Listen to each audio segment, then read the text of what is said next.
ស្ដេចក្រុងពលី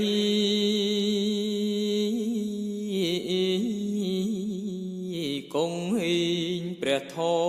រណីរក្សាលោកកាអញ្ជើញយាងមកខ្ញុំថ្វាយក្រយ៉ាសែបសោយហើយណាបានឆ្អែតស្កប់ស្កល់ខ្ញុំថ្វា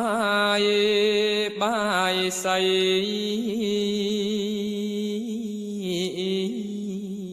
មលូស្លាបារី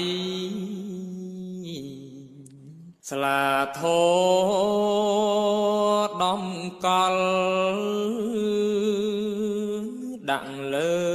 អាសនៈបួងសួងសុំផលសូមជ័យ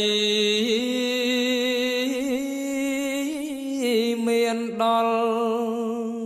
លោកម្ចាស់ដើមទៀន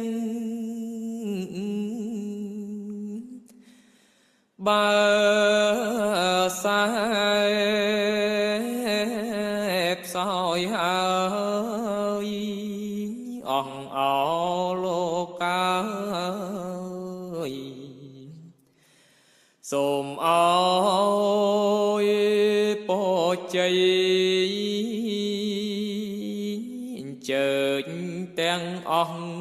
សពប្រោះព្រឹកព្រៃសូមមានសេរីដល់ម្ចាស់ដើមបុណ្យ